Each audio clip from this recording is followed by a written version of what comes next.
인류의 세 번째 이제 조언이 오늘 35장의 내용이 되겠습니다. 주제가 무엇인가 하니 욥이 하나님을 이해함에 어떤 면으로 잘못 이해하고 있는가 그것을 지적하고 있습니다. 그 주제는 무엇인가 하면 사람이 고통을 당하고 압제를 당할 때 울부짖으며 자신의 신세와 처지를 한탄한다고 할지라도 정작 그 마음에 하나님을 향한 신뢰가 없으면 소용이 없다. 고통 속에 부르짖어도 그러나 그 심령 가운데 이 상황 가운데서 건져주시는 분은 하나님이시다라고 하는 신뢰와 믿음이 없으면 소용이 없다. 이 부분에 대해서 강조를 하는데요. 우리 함께 9절과 10절 말씀 다시 읽겠습니다. 시작. 사람은 학대가 많음으로 부르짖으며 군주들의 힘에 눌려 소리치나 나를 지으신 하나님은 어디 계시냐고 하며 밤에 노래를 주시는 자가 어디 계시냐고 말하는 자가 없구나. 사람은 이 학대와 또한 압제로 인해서 또는 고통 때문에 부르짖습니다. 때로는 눈물을 흘리며 한탄합니다. 그러나 정작 마음에는 하나님을 신뢰하지 않은 자들이 있다고 하는 것입니다. 고난과 고통이 가중될 때에 생명체는 반응하지요. 두려워 떱니다. 눈물을 흘립니다. 그런가 하면 비명소리와 신음소리가 터져나옵니다. 견딜 수 없으니 몸부림치는 모습이겠죠. 그런데 그러한 가운데서도 그 상황 가운데서 건져주실 분은 절대주이신 하나님이신데 하나님을 찾지 않는다는 거예요. 누구겠습니까? 믿지 않는 자들이죠. 그들은 하나님을 경외하지 않는 자들입니다. 고통스러워 부르짖고 소리치지만 정작 그 마음에는 하나님이 어디 있느냐? 하나님은 없다. 그렇게 불신하는 모습이에요. 그런가 하면 말씀에 밤에 노래를 주시는 자가 어디 계시냐고 말하는 자가 없구나. 무슨 말인가 하면 캄캄한 그 밤과 같은 고통의 때를 벗어나게 하시고 다시금 회복시키셔서 노래할 수 있게 하시는 분이 계신데 그분이 누구인가, 그 구원하시는 분이 누구인가 생각도 하지 아니하는 그 같은 자들이 있다. 이렇게 말씀하고 있어요. 여러분, 이 같은 모습을 소위 뭐라고 말하는가? 인본주의자들이라 그래. 인본주의. 좋은 의미로 인본주의 무엇입니까? 사람의 일은 사람이 해결할 수 있다. 그러나 부정적인 의미로는 그러므로 이제 더 이상 신은 하나님은 필요 없다. 그런 내용이에요. 그러므로 이 창조물과 피조물과의 관계성을 끊어버리려고 하는 사람들, 이어지는 11절도 마찬가지 그런 내용인데요. 우리 11절 말씀 함께 보시겠습니다. 시작. 땅의 짐승들보다도 우리를 더욱 가르치시고 하늘의 새들보다도 우리를 더욱 지혜롭게 하시는 이가 어디 계시냐고 말하는 이도 없구나. 인간은 인간을 가리켜 말하기를 만물의 영장이다. 그렇게 아주 자부심을 갖고 사람을 성격 짓습니다. 실제로 그렇죠. 모든 피조물 중에 가장 뛰어난 존재 사람이죠. 하나님께서 만드신 건데 정작 이 믿지 아니하는 자들은 자신을 누가 그렇게 창조하셨는지에 대해서는 관심이 없어요. 이런 하나님을 배제한 인본주의로 인해서 나타나는 현상, 제일 첫 번째 무엇이냐? 교만이에요. 교만합니다. 대표적인 모습은 바벨탑을 쌓는 모습이겠죠. 그들은 그 목적을 바벨탑을 쌓으며 표현을 하는데요. 창세기 11장의 사건이죠. 4절의 내용이 이러합니다. 또 말하되 자 성읍과 탑을 건설하여 그 탑 꼭대기를 하늘에 닿게 하여 우리 이름을 내고, 그 탑의 꼭대기를 하늘에 닿게 하여 우리의 이름을 내고, 이게 무슨 말이겠어요? 하나님과 같은 존재로 서기를 바라요. 이처럼 교만의 극치가 이 바벨탑의 모습으로 보여주고 있습니다. 하나님의 위치까지 이루고자 하는 이 사람의 이 생각, 그것이 교만인 것입니다. 하나님께서 사람을 창조하시는 그 목적에 대하여 이사야서 43장 21절에 분명히 말씀하시죠. 이 백성은 내가 나를 위하여 지었나니 곧 나를 찬송하게 하려 하심이라. 그러므로 하나님께서 계획하신 이 복이 있는 인생이란 어떠한 인생이겠습니까? 창조주와 피조물과의 관계가 제대로 잘 설정되어질 때 복 있는 인생으로 살아가는 것이에요. 무슨 뜻인가 하면 하나님은 창조주이시기 때문에 만물로부터 경배와 찬양을 받기를 바라십니다. 그러므로 복 있는 인생이라고 하는 것은 창조주를 인정하여 그가 명하신 분부하신 계명을 순종함으로 잘 지키는 것이요, 하나님께서는 이처럼 순종하는 인생에게 복을 주시는 것이니 여러분, 이 관계 설정이 흔들림이 없어야 합니다. 그렇게 살아갈 때에 복 있는 인생이라는 것이죠. 하나님께서 그렇게 창조하신 것입니다. 이것이 창조의 목적이니 천륜이다 이렇게 표현을 해도 틀림이 없어요. 그런데 인본주의는 하나님을 배제합니다. 인간이 신의 위치에 있는 것입니다. 유명한 이 무신론자, 여러분 아십니까? 인거솔이라고 하는 사람인데요, 큰 광장에서 여러 사람이 모인 그 자리에서 신은 없다라고 하는 주제로 강연을 하였습니다. 강연이 절정에 이르렀을 때 자신이 신이 없음을 증명해 보인다, 그렇게 말하고서는 자신의 시계를 풀었어요. 그리고 하늘을 바라보며 그가 외쳤습니다. 신이여, 내가 앞으로 5분 동안 당신을 저주할 것이요, 만일 당신이 살아계신다면 나를 저주하고 나에게 벌을 내리십시오. 이렇게 외치고 나서는 그야말로 5분 동안 입에 담을 수 없는 아주 험한 말들로 이 하늘에 계신 하나님을 모욕하고 또 욕을 하고 저주하는 말을 했습니다. 그러니 그 자리에 있는 사람들이 아주 흥미진진하게 그 모습을 보게 되었는데요, 그런데 5분이 지났는데도 아무런 일도 벌어지지 아니했습니다. 그가 의기양양한 목소리로 그를 지켜보는 사람들에게 말을 했습니다.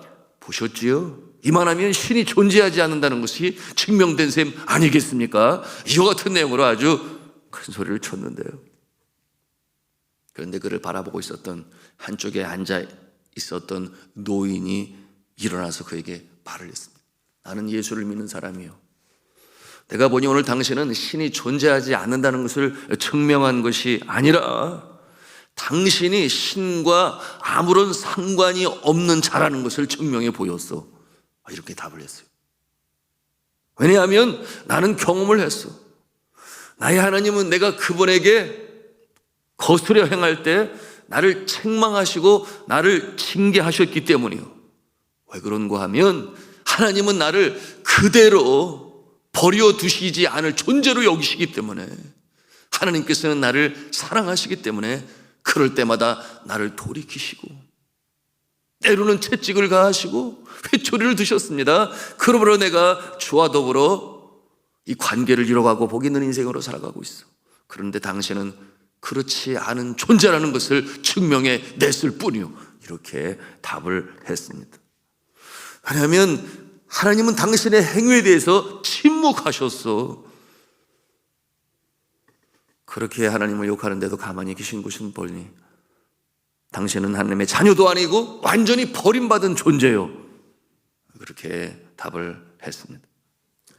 성도 여러분, 이 하나님께서 믿지 아니하는 사람들에게 내리는 심판 중에 하나가 무엇인가? 그대로 버려두시는 것입니다. 그대로 내버려 두시는 거예요. 왜냐하면 그들은 하나님 앞에 나오려고 하지 않기 때문이죠. 도무지 하나님을 그 마음에 두려고 하지 않기 때문이죠. 그런데 이 사람이 이 자유라고 하는 명목 아래 나는 신 없이도 내 마음대로 나의 삶을 구가하며 살아가는 자유인이 되고 싶다, 이와 같은 생각을 가지고 주장하며 하나님 두기를 싫어하면 어떠한 현상이 나타나는가? 여러분, 로마서 11장 28절 이하에 그런 내용 말씀하고 있잖아요. 28절에 말씀합니다. 또한 그들이 마음에 하나님 두기를 싫어하며 하나님께서 그들을 그 상실한 마음대로 내버려 두사. 그러므로 합당하지 못한 일을 하게 하셨습니다. 그러므로 나타나는 현상들, 그 결과들, 이 죄악된 모습들이 쭉 열거되는데요.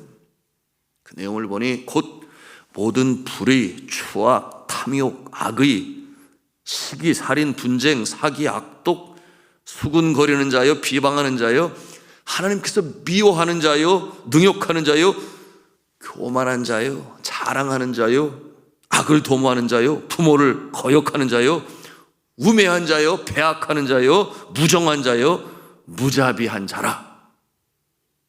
하나님을 그 마음에 두기를 싫어하니 하나님께서 내버려 두시니 그와 같은 죄악된 모습으로 결론 지어진다 하는 것이 이 로마서를 통해서 우리에게 주시는 말씀이에요.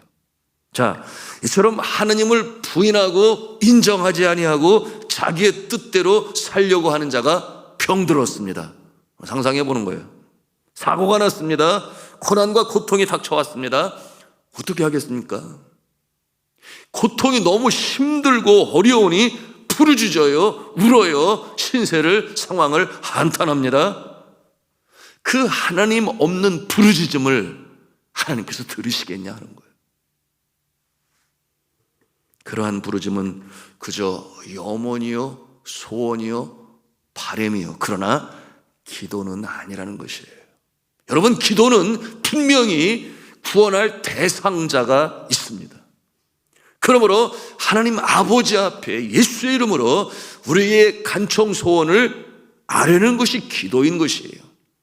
그러나 믿지 아니하는 자들의 이 고통과 고난 상황 가운데 부르짖고 울고 한탄하고 바라는 모습은 기도가 아니라는 것이죠. 하나님이 듣지 아니하신다는 거죠.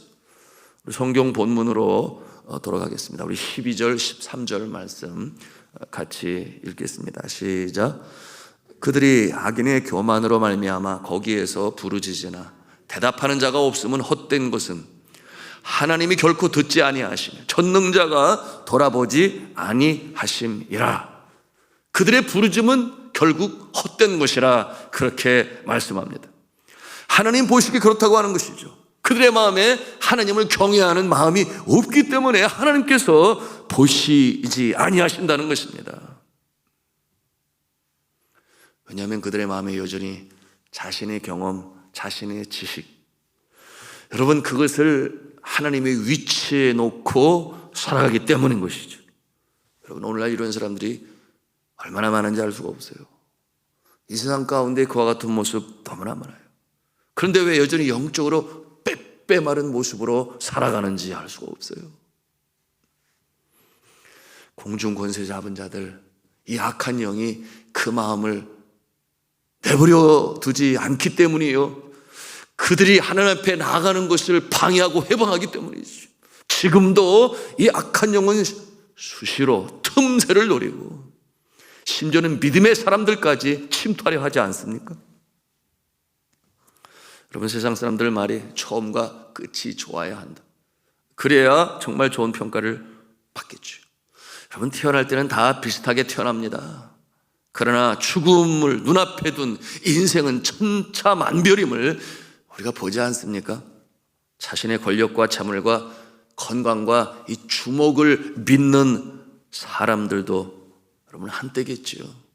당장 건강검진 결과가 이 생명과 연관이 되는 순간 얼굴색이 변합니다. 마음의 두려움이 임합니다. 물론 드물게 개중에는 죽으면 죽지 이렇게 큰 소리 치는 자가 있을지 모르겠지만 과연 몇 명이나 있을까요? 있다 손 치더라도 고통 가운데 한탄하고 울부짖는 그 소리를 하나님께서 들으시겠냐 하는 것입니다. 이러한 모습은 자신의 지혜와 경험을 믿는 자의 마지막 결말의 모습이라고 하는 것이죠. 자, 그런데 이 욥은 어떻다고 하는 것입니까? 우리 14절, 15절, 16절 말씀 함께 보기를 원합니다. 같이 읽습니다. 시작. 하물며 말하기를 하나님은 배울 수 없고 일에 판단하심은 그 앞에 있으니 나는 그를 기다릴 뿐이라 말하는 그대일까 보냐. 그러나 지금은 그가 진노하심으로 벌을 주지 아니하셨고 악행을 끝까지 살피지 아니하셨으므로 욥이 헛되이 입을 열어 지식 없는 말을 많이 하는구나. 여러분 이해가 참 쉽지 않죠. 지금 뭘 읽었나 뭐 이렇게 생각하실지 모르겠습니다. 여러분, 새 번역 성경의 번역을 보면 내용이 좀 더 수월하게 이해가 되는데요, 제가 읽겠습니다. 들어보십시오. 같은 내용인데요, 욥 어른은 하나님을 볼 수 없다고 말씀하셨습니다. 그러나 참고 기다리십시오. 어른께서 걸어놓은 소송장이 하나님 앞에 놓여 있습니다. 어른은, 여기서 어른은 욥이에요. 어른은 하나님이 벌을 내리지 않으시고 사람의 죄도 별로 관심이 없다고 생각하십니다. 그러나 명심하십시오. 어른께서 말씀을 계속하시는 것은 쓸데없는 일입니다. 어른은 자기가 하는 말이 무엇인지 모르시는 것이 분명합니다. 이와 같은 내용. 하나님은 배울 수 없고, 욥의 고백이죠. 이게 무슨 뜻입니까? 나의 고통이 죄로 된 것이 아닌데, 그런데 하나님께서는 이 상황 가운데서 등장하시지 아니하시니 친구들이 나를 조롱하는데도 그대로 내버려 두고 계십니다. 그러므로 나는 더 이상 할 것이 없습니다. 이미 하나님이 다 아시지 않습니까? 이와 같은 불만조 섞인 말로 하나님 앞에 이 욥의 자세가 그랬죠. 하나님 앞에 이 항변하는, 한탄하는 이 욥의 모습에 대하여 엘리후가 그것은 잘못된 것이다, 이렇게 말하고 있는 것입니다. 여러분, 과연 하나님은 욥의 상황에 관심이 없으실까요? 왜 관심이 없으시겠어요? 선과 악에 관하여 침묵을 지키실까요? 그렇지 아니하십니다. 하나님은 그 상황을 보고 계시며, 그리고 등장해야 할 그때를 정확히 알고 계세요. 가장 적절한 때에 가장 선하신 시간에 선하신 뜻을 가지고 등장하시게 될 것입니다. 그런데 이 의인 욥의 한계가 온 것이에요. 너무 고통스럽고 아프고 힘들니까 그가 스스로 그와 같은 결론을 내리게 된 것이었습니다. 그러므로 이와 같은 욥의 자세를 엘리후는 꾸짖고 있는 것입니다. 모든 것을 다 아는 것처럼 판단을 내리고 지레 판단한 욥의 이 자세를 엘리후는 교만하게 본 것입니다. 자, 사랑하는 성도 여러분, 우리가 고통을 당하고 고난을 당할 때 왜 없겠어요? 우리 인생의 여정이 그럴 때가 옵니다. 그런가 하면 또한 내가 바라보는 그 누군가가 나의 가족이든 나의 구역원이든 또는 믿지 아니하는 사람이든 사회 가운데 있는 사람이든, 여러분, 고통을 받고 고통을 당하고 있을 때 지레 짐작하여 판단하면 아니 되고, 그리고 고통의 날들이 길다고 해서 내가 주님을 그렇게 사랑으로 섬기는데 지레 짐작하여 하나님은 나를 사랑하시지 아니하시나 봐, 사랑하신다면 이렇게 나를 내버려 두시지는 아니하시지, 이와 같은 나의 지레 짐작 판단으로 하나님을 잣대로 재지 말라 하는 것이 오늘 엘리후가 바로 이 욥에게 주는 교훈인 것입니다. 그와 같은 모습은 하나님을 마치 다 아는 자의 모습처럼 교만한 자의 모습인 것이니 욥아, 너는 그러지 말아야 한다 하는 내용이니, 우리가 이와 같은 내용을 가슴에 담고 더욱 하나님을 깊이 알아가실 때 그저 지식으로만 아는 것으로 그치는 것이 아니요, 짧은 경험으로 다 안다 하지 마시고 우리 인생의 여정 가운데 알게 하시고 깨닫게 하시고, 때로는 좋은 것으로 때로는 아픈 것으로, 사랑스레 아픔과 기쁨을 이라고 하는 우리 찬송을 들으는 것처럼 그 가운데 더욱 주님을 깊이 알아가시옵소서. 함부로 속단하지 말고 지레 짐작하지 마시고 나를 바라보고 계신 하나님, 나를 찾아오실 때를 정확히 알고 계신 하나님을 신뢰함으로 경외함으로 나아가시는 주의 은혜를 겸손함으로 간구하시는 저 여러분 되시기를 주님의 이름으로 축원합니다.